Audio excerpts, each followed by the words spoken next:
Hello and welcome to another episode of the Business of Business podcast. This is Roy. We are a podcast that we bring a wide variety of guests that talk about a whole diverse set of topics, mainly, focusing on our solopreneurs, entrepreneurs, small businesses. And so today we are fortunate enough to have Purdeep Sangha. Purdeep is an internationally acclaimed personal advisor and coach to high-performing executives and entrepreneurs. He teaches men how to become the complete man, a man who achieves ultimate performance, fulfillment, and victory in every area of his life. He shows men how to live at their highest potential and to be the best possible business leader, husband, father, and man they can be. He has a very unique approach that it's how to balance life between business and personal goals as a family man. He is one of a few select groups of people that have experience in business, neuroscience, high performance psychology, masculinity, and men in relationships, along with spirituality. Purdeep, thank you so much for taking time out of your day to join us. Hey, Roy, I appreciate you having me. Thank you so much. You bet. And I'm going to be, we talked a little in the pre-show. I'll be the first to throw myself under the bus here and say that, I have a tendency to maybe work a little bit more and not be able to do that good balance. My kids are older. That changes a little bit, but still, I've got a partner and family. So, spending more quality time, being able to detach, because, the other part I think about the integration of business and personal life is sometimes, even though you may not be at your desk doing actual work, you're still thinking about it and you're not present in the moment when you're with your loved ones or doing other things. So anyway, we can just, I'll throw that out there and I'll be the guinea pig. And so we can kind of start unpacking that just a little bit. Awesome. Yeah.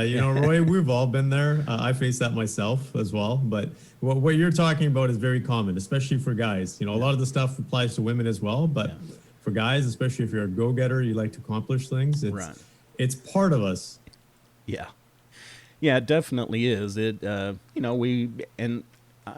think I said too, I'm very fortunate that I enjoy what I do. So that makes it, I guess, a little bit harder. Maybe if I hated what I did, it'd be like, I'm glad this is over with and I can get up and go. But, it's like, I'm always thinking about, marketing and different avenues, how to tweak this, how to tweak that, writing stuff.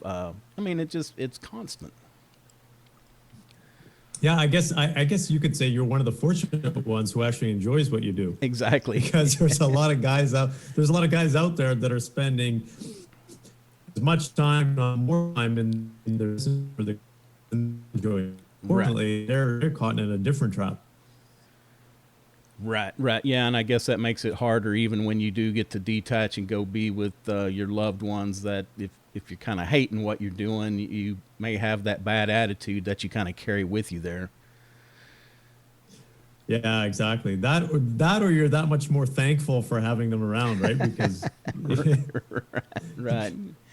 So, because our show kind of, we reach out to a lot of entrepreneurs, solopreneurs. So, what are some tips that, especially for those just getting started, how can we put up some boundaries or some guidelines that we know, maybe we're overdoing it and it's time to do things a little bit different? Yeah, that's a really good question. I would say from my experience is that a lot of us, when we get into business and in entrepreneurship, we end up going into the business first and then start thinking about the lifestyle and all those other things after. Right. So we're building basically our life backwards for a lot of people. And I always get people to think about what kind of emotions they want to live by on a day-to-day basis. So some people like to have excitement, like to have their day full of excitement, full of challenges. They're the firefighters. They like to go out there and have that adrenaline rush. Right. There's other people that just like to have more peaceful days. They want to have a content life. They want to have a peaceful life. They want to be able to chill more. And they want to have, you can say, more of a balanced type of a emotional state. That's what we really need to figure out first of all. That's the first thing. And you're probably wondering, Roy, what does emotions have to do with it? Well, it has everything to do with your business. It has everything to do with the quality of your life, because your quality of your life is dependent on the emotions that you feel. And the quality of your business is also dependent on your performance, which a lot of your performance is based on your emotions. Okay. So if you start with emotions first, you can actually build your life backwards and say, okay, what kind of emotions do I want to feel on a regular basis? And I'll give you an example. There's this one young gentleman that I was working with. And when he first came to me, he said he wanted to make $100 million a year. He was doing pretty good. But his goal was to hit 100 million. I said, well, that's a pretty big aspiration compared to where you are right now. So tell me, what kind of lifestyle do you want? What kind of emotions do you want to feel on a regular basis? And one of his top emotions was peace and content. And I basically said to him, I said, you know what?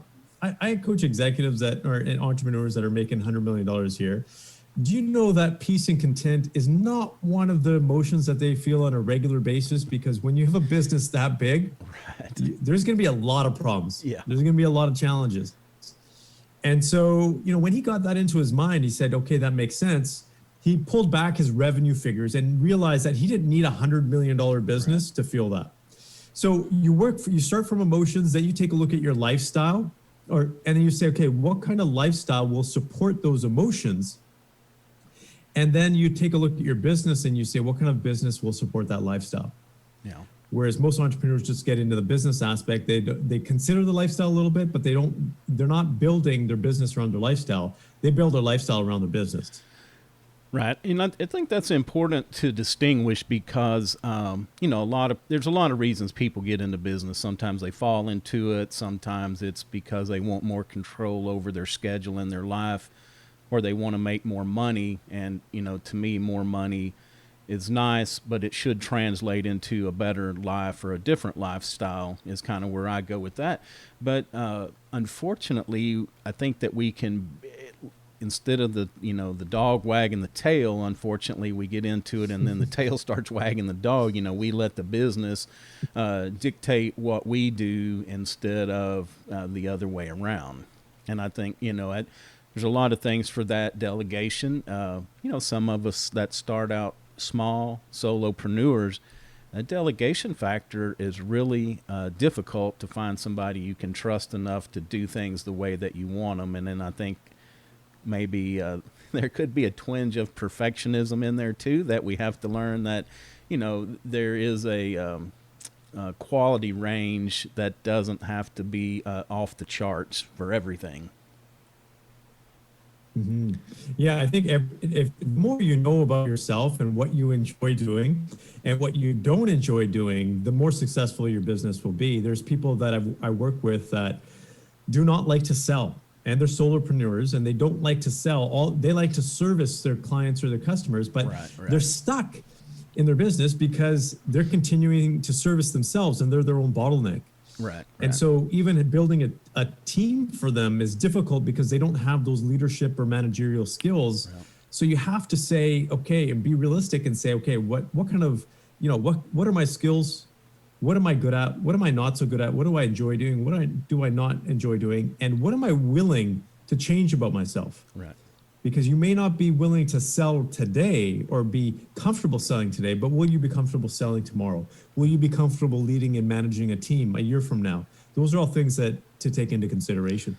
Yeah, and this is like kind of off topic, and I'm not going to spend a lot of time on it, but it's worth mentioning that, I do a lot of work with looking at employee retention.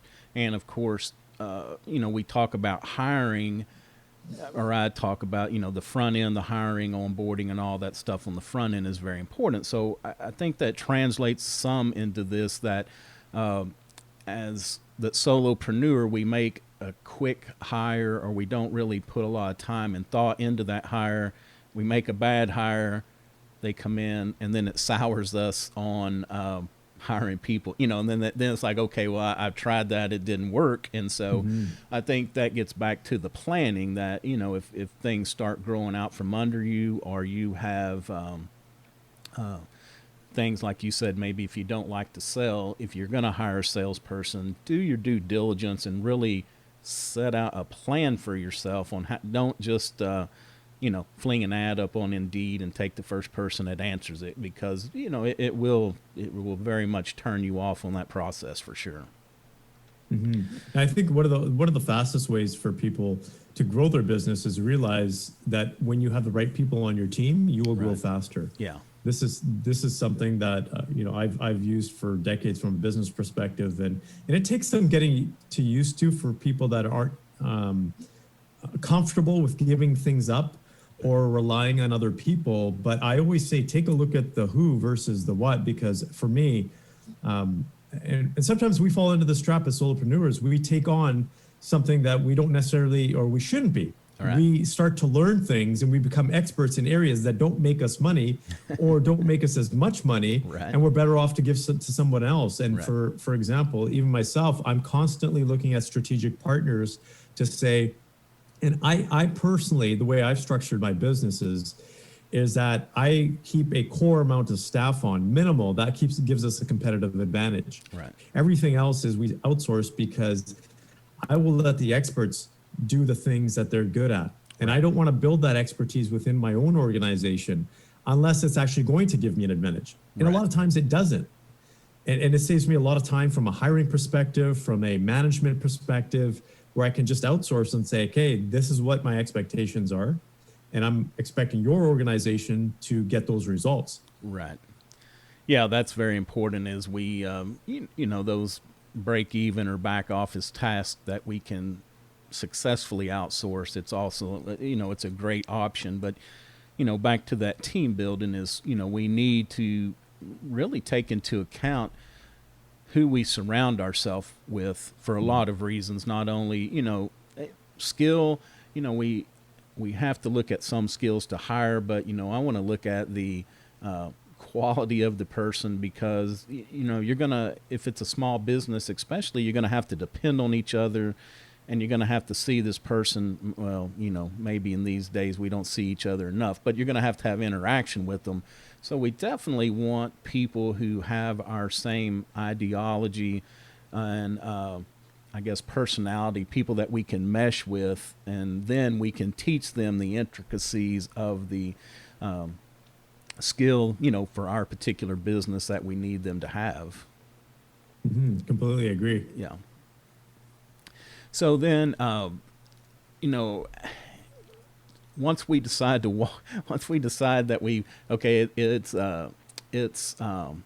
it's over with for today, I'm stepping back, the kids have a baseball game or whatever's going on. What are some tips that can keep us from drifting? While we're sitting there watching, it's like we start thinking about the 10 things that we want to do or need to do.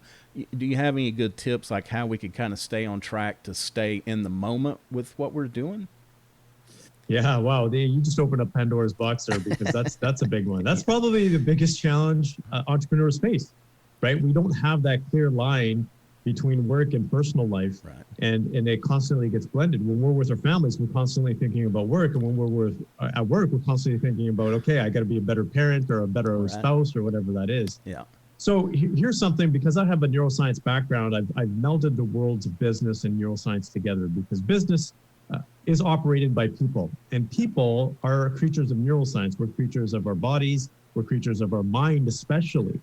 And so this is one of the things I struggled with personally, because I was a high performer, I was a high achiever, and I was constantly thinking about, okay, I was sitting with my family, and I faced this myself. I'd had 2 young kids, and I'd be in la la land thinking about, okay, this is what I can do for my marketing strategy. This is, all of these great things. Right. And I said, I can't do this anymore. Like, it's just not fair to my kids, and I'm going to miss these moments. So here's the approach that I take and that I coach other men to take, and it works very well. And these are principles from neuroscience. Okay. The first thing that we need to understand is that our brain is a goal-driven organ, and it likes to finish tasks. Because if there's an unfinished task, our brain will just constantly be thinking about it. It's like, those moments when someone says, oh, do you remember that movie and that so-and-so's actor's that name? You know the name, but you can't recall it. Right. And you're just constantly thinking about it, and it bugs the crap out of you. Yeah. Well, that's because your brain doesn't like unanswered questions or unfinished tasks, and it keeps thinking about it. So at the end of the day, always check off your last task. Always finish it. Now, you might have this big task or a big project that you might not be able to finish.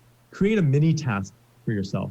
So just create something where you say, I've finished it, you check it off and you say, I'm done. Yeah. That mentally gives your brain this cue that says, okay, you're done. You can move on to the next thing.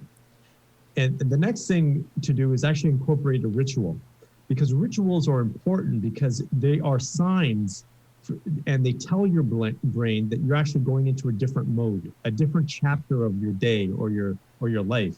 So if you create a ritual, I know guys that literally, they will just scrumple up a piece of paper and just throw it and be like, I'm done, right? Or they'll slam their laptop shut and they'll be like, I'm done. That's telling their brain that they're done for the day. So creating a ritual is important.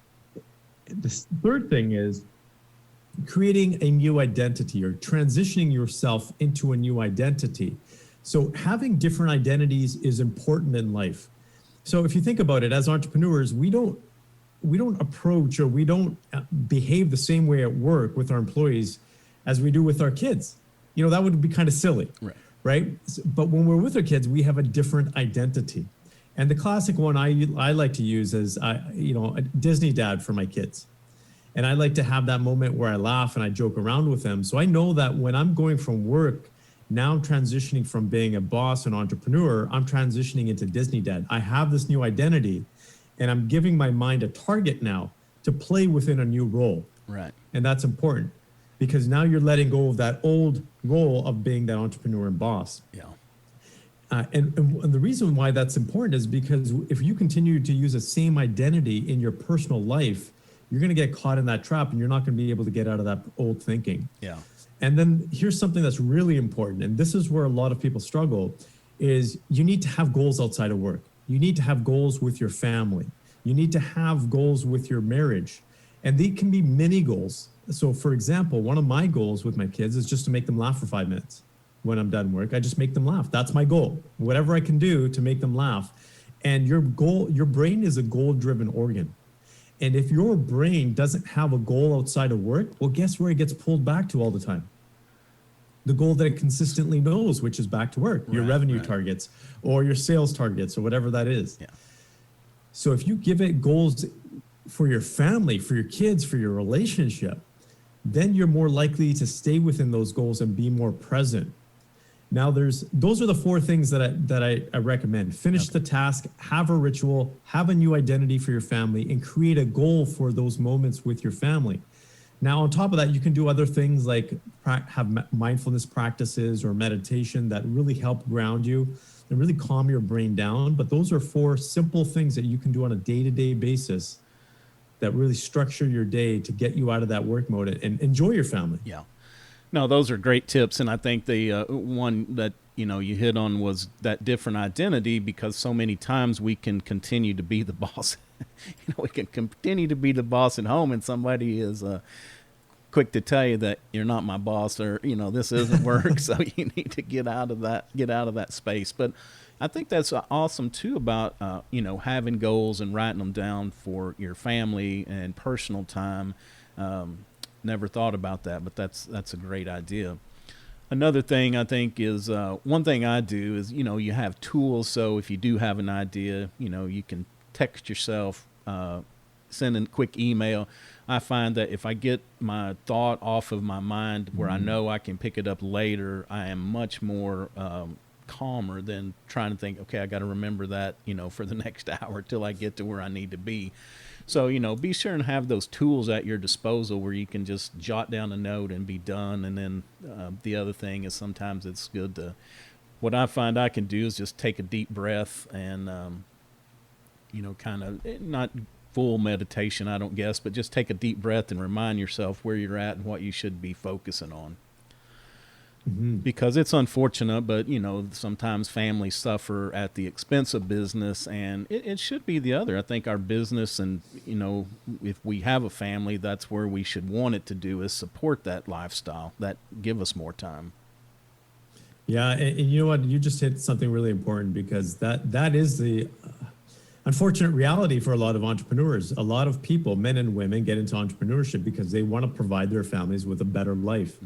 But if you talk to their spouses and you talk to their kids, they will tell you that they want to spend more time with you. Right. They want you to be around more present. So it's actually in reverse. And we got to break that cycle. The faster you can break that cycle and be, you can say, consistent with your own behavior, the faster you'll be able to actually have a more successful business as well. Yeah. Yeah, I think you mentioned it earlier, but, sometimes our personal life carries over into our business and business into personal. And so, we don't take care of that personal life and those relationships. I think that stress that comes from there can hamper our performance or make us not a very nice person to be around at work. Sometimes, sometimes we don't say things at home and we come take it out on employees or customers or other people. And that is not a good plan for sure. Mm-hmm. And, we coming through the holidays, it's been, it's a tough time for a lot of entrepreneurs, but I just think it's good just to, if you plan ahead, set that time aside if you possibly can, just to say, this is family time, and we just have to take the time to enjoy life and enjoy those moments that we have. Yeah, I completely agree. So, what about the spirituality part? I think that, it's kind of a touchy subject. Some people believe in the spirituality. Some people don't. I personally do, because I think, my opinion is we need to believe in there's a higher person. It doesn't have to all be the same person, but there's a higher person for each of us. And so how do we, how can we mesh that in to, kind of help? I guess it would help us even more. Mm-hmm. Well, I'll talk about it from a spiritual perspective, because I think whether some people have their own individual faith, some people have a belief in an energy source, but just a belief in something more. That's how I define spirituality. Is there's something more than what we see and what we feel here on a day-to-day basis. And I think we need to have that, because that gives us a little bit more hope when things aren't going that well. For example, COVID, a lot of people have lost their jobs, their businesses, and they're down and out. And having that faith is critical. I can remember being a kid, some of the toughest times of losing family members, our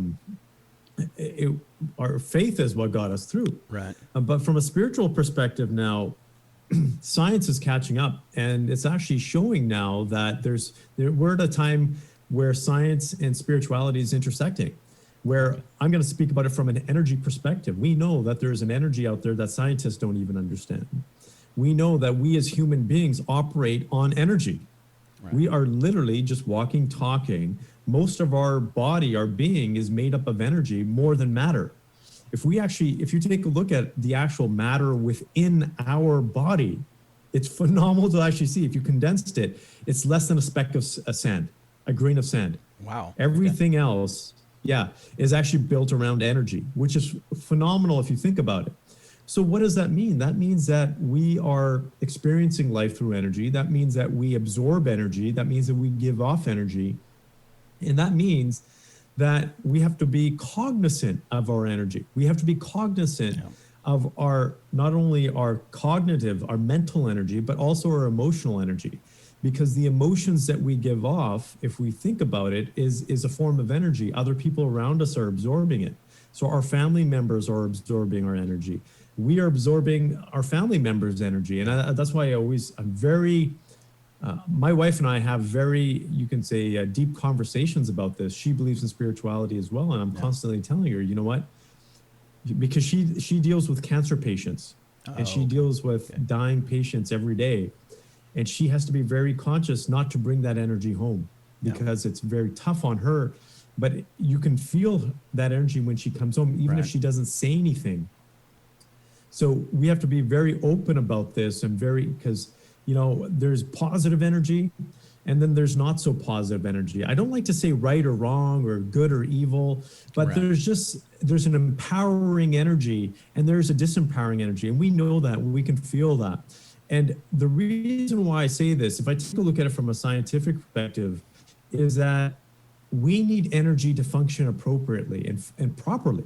our limited resource. A lot of people say time is our most important resource. And from my personal experience, I believe that energy is, because I know a lot of entrepreneurs who have an hour of time or 2 hours of time or an entire evening of time with their family members, but they don't have the energy to enjoy it. Right.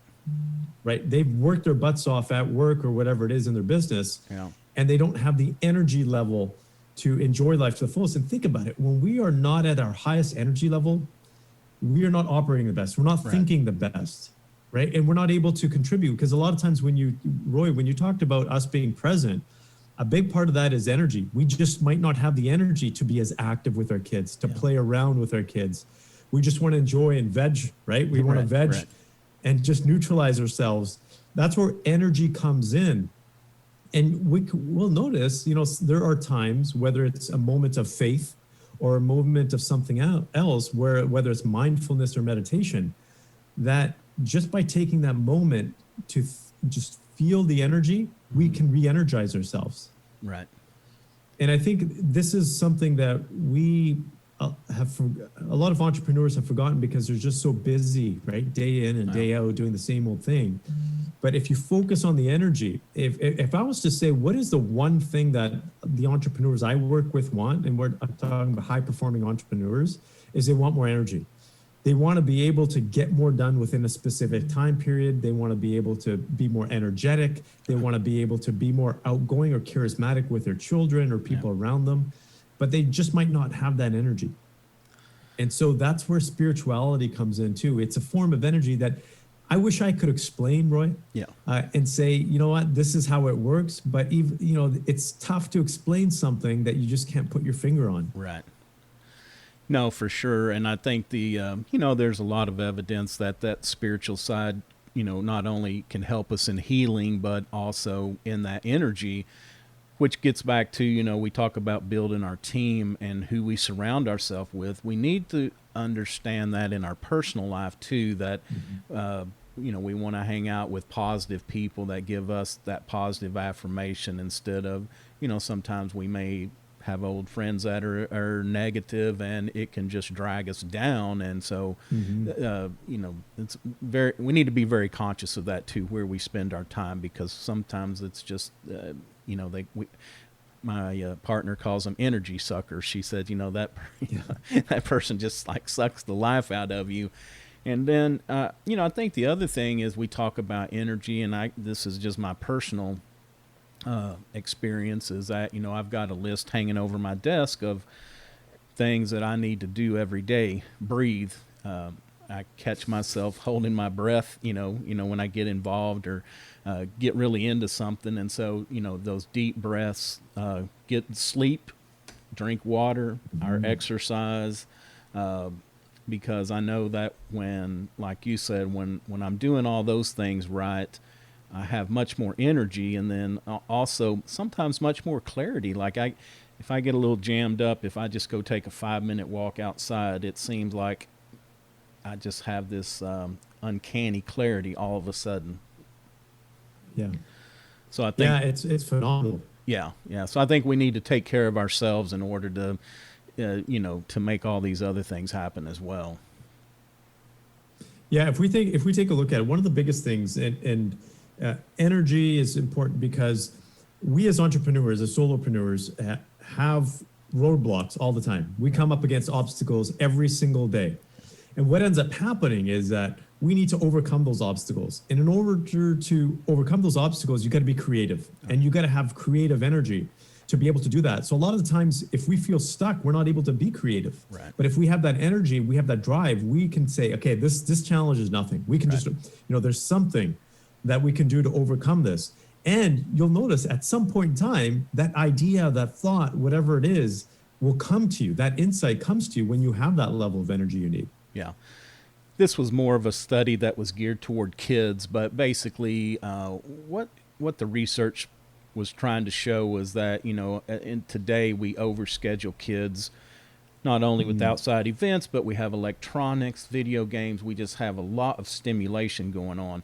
And what the research was saying is that our kids tend not to be as creative as some of us old timers, we had to go out and find some creative way to play with rocks and sticks out in the dirt pile. Yeah. And so I think that translates into business, into the fact that if we're trying to write or solve a problem, or even develop a new product, a new service, or a twist to what we're doing, is we have to schedule that time where we can just be and give our body and our mind time to be creative. Mm-hmm. There's two things. There's two resources that I tell entrepreneurs to really pay attention to. I don't even take into the time aspect. I don't really talk about, but there's two. The one is the energy aspect that we talked about. The second is focus. Yep. Those are the two biggest things that you can do to impact your business and life.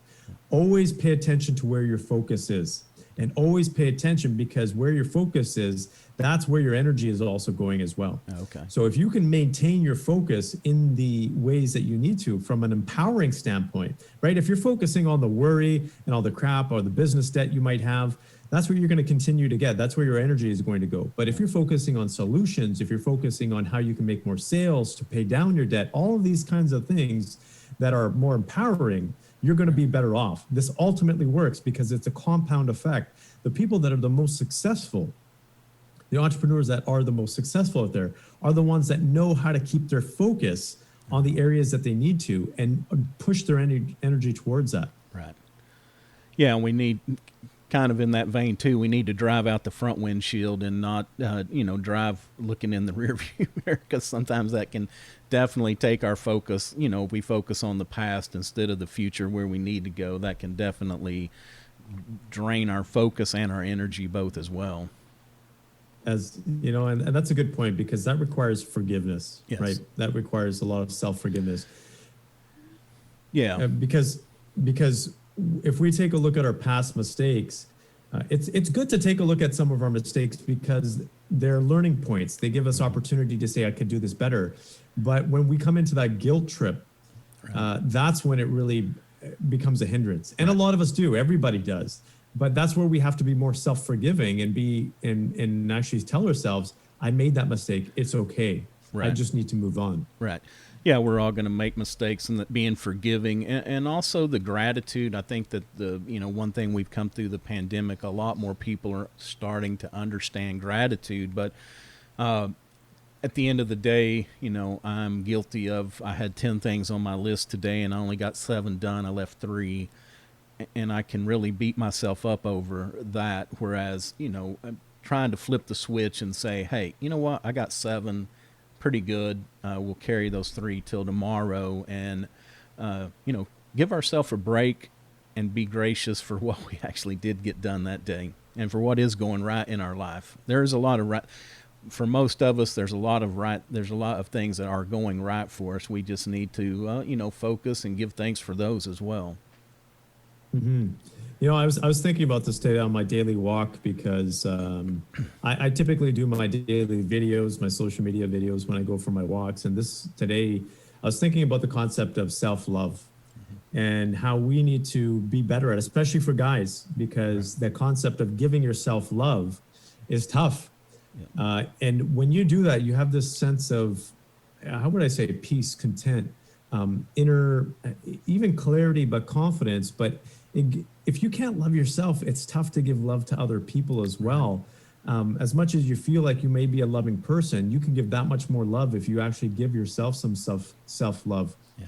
And ultimately, that's, it's an exercise that I do myself and I get guys to do, is just put your left hand on your chest. And this has been shown through what they call coherence testing, that if you put your left hand on your chest and you breathe in a certain rhythm, in a regular deep breath rhythm, that your heart and your mind will actually synchronize. It's called heart-mind coherence. And when they actually synchronize, you actually become in a lot more peaceful, more, you can say, a gratitude state.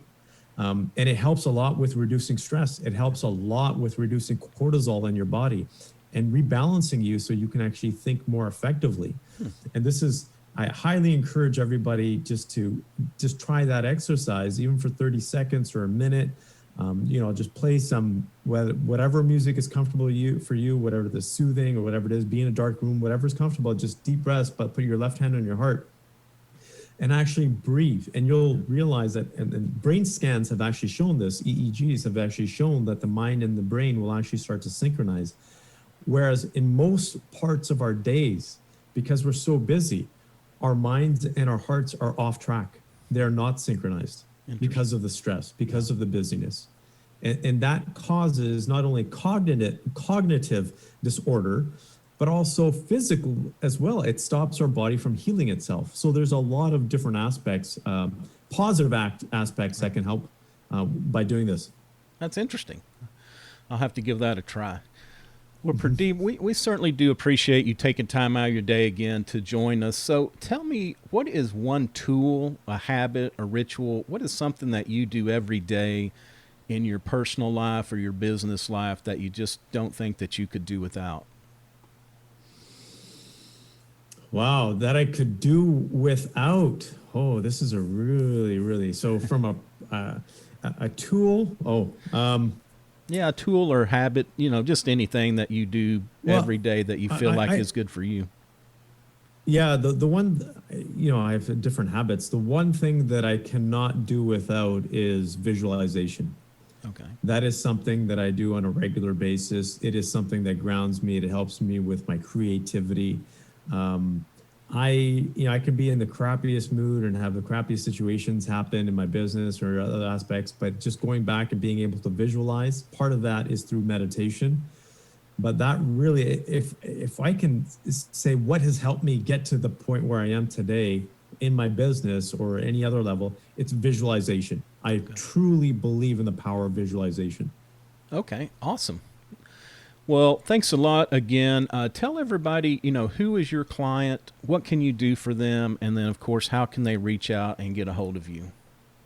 Mm-hmm. Yeah, thanks, Roy. I appreciate that. So I have two different arms of our business. We have a consulting practice where we help organizations in a number of different areas, from building high performance teams, for example, to business operations, marketing, different areas. And then my personal side, in terms of what I love to do, is coach entrepreneurs and executives. I love working with individuals, specifically with men, because that's the area that I focus on. And it really, help them get success in all areas of their life. So we work on business leadership, we work on fatherhood, we work on, even relate like marriage, for example. But it's more about that individual. How do we make that person what I call the complete man? Actually, we just released the book, The Complete Man, and it's all about that aspect where man can achieve fulfillment, success, and victory in every area of life. You can find me on pretty much every social media channel at Purdeep Sangha. I'm available, I'm active, and feel free to reach out. Okay. Well, great. Everybody reach out. I know that Purdeep can make your life, your personal life and your business life better. Some great tips and information today. So again, thank you very much. That's going to do it for this episode of the Business of Business podcast. You can find us at www.thebusinessofbusinesspodcast. Of course, we're on all social media, Twitter, Instagram, and Facebook, and we will be putting this up on YouTube as well. So until next time, take care of yourself and take care of each other.